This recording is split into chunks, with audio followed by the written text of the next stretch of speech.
Are there any other parents here who have struggled to get your kids out the door on time? Did you hear the meme fire? So you know, right? It's like herding kittens. My wife and I would start nagging our 3 daughters long before it was time to leave. But that obviously wasn't working because we were always late for everything. One day was a complete gong show. 5 minutes before we needed to leave for an important event, I found my oldest daughter on the porch reading Duvier River, my middle daughter playing the piano, and my youngest daughter not wearing any socks. I told them, stop reading, stop playing the piano, put on your socks, and everybody get in the car. 5 minutes later, nobody was in the car. On my way to help my youngest daughter with her socks, I noticed my oldest daughter still on the porch reading. Now I'm starting to lose it. Her response, I didn't hear you. But before I could say a word, I heard the piano start playing again. I ran, and that's the story of how I lost my mind. The end. I just wanted my daughters to take a little ownership for getting out the door on time. Lads, I remembered something I teach management teams. You can't inspire accountability in others until you model it yourself. And that's when I realized I wasn't taking any accountability for this problem. I was blaming it totally on my daughters, though I tried a different approach and looked in the mirror. What was I doing or not doing that may be contributing to this problem? Then it hit me. I knew when they needed to be done with breakfast, dressed, groomed, and ready to leave. But did they? I also knew what time it was, but there were no clocks in their bathrooms, which I discovered is like a different dimension for my girls, where time ceases to exist. Laughter. Solution. I put big clocks everywhere and posted the schedule in a common area. And you know what? It actually worked. Now, we're not perfect at getting out the door on time, but it's much better than it was. I had fallen into the same trap that many people in leadership positions fall into, blaming other people for a problem without considering my part in it. While working with leadership teams, I discovered 3 powerful habits that elevate the performance of others. I call it the 3 habits of personal accountability. Habit 1, don't blame. Habit 2, look in the mirror. Habit 3, engineer the solution.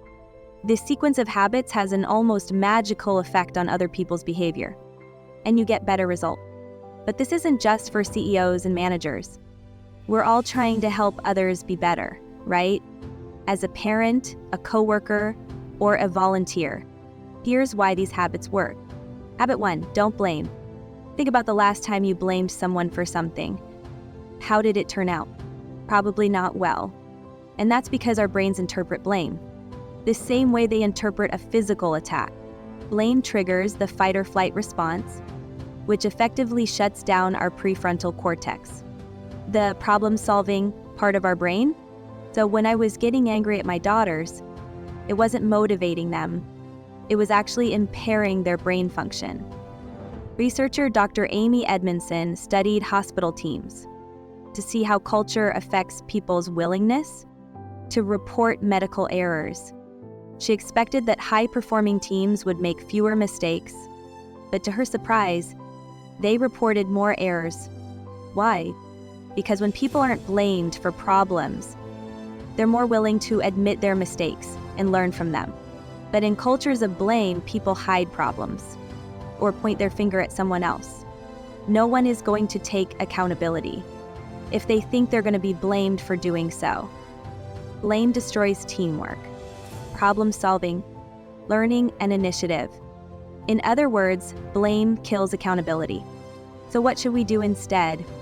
Habit 2, look in the mirror.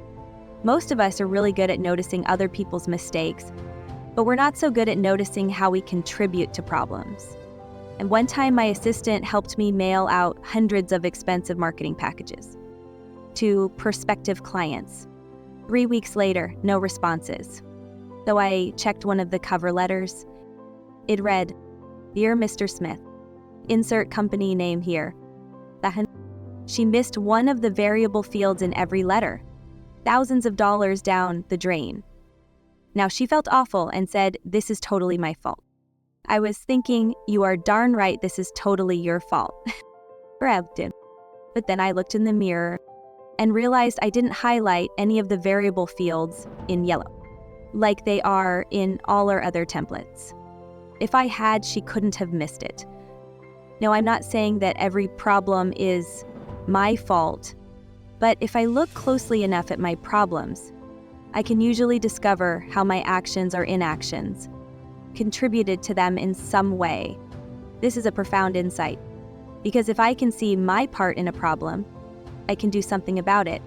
The next time you encounter a problem, try this. Ask yourself, how may I have contributed to this problem? I taught these principles to a construction company and followed up a few weeks later to see how things had changed. A project manager told me the following story. Our general manager is a total blamer, and team meetings usually turn into blame sessions. But the week after you taught us these principles, that meeting went very differently.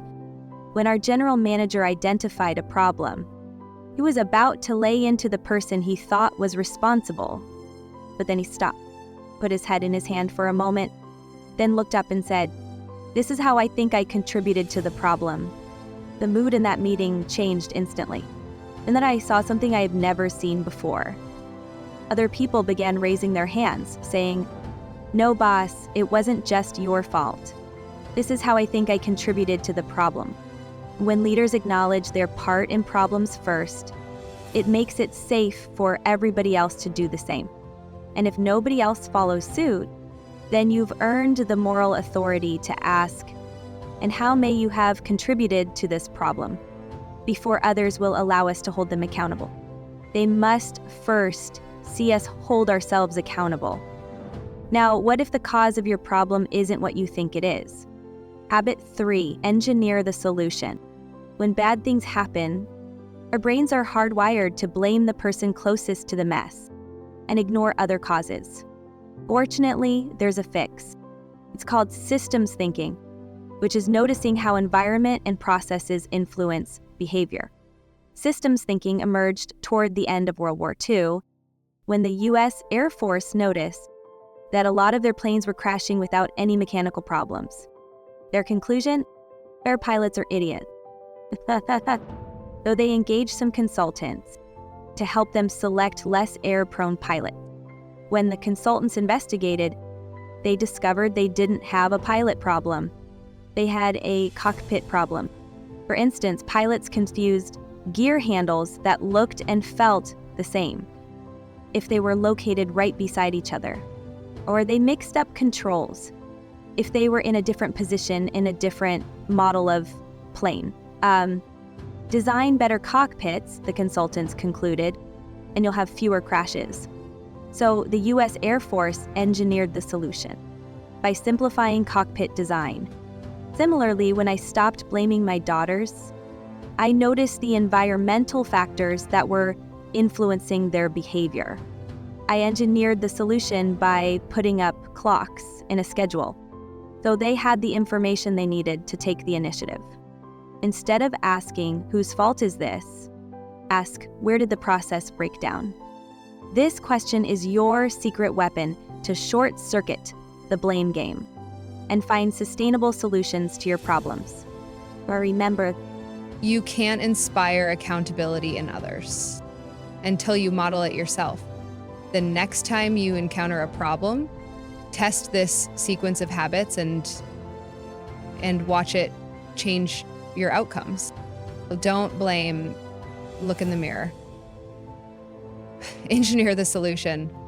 Be the change that you want to see in others. Our world is in desperate need of more people who take ownership of problems and, win in our workplaces, our homes, and in our society. And the secret is, as you model these behaviors, so will those around you. It's kind of magic. Thank you.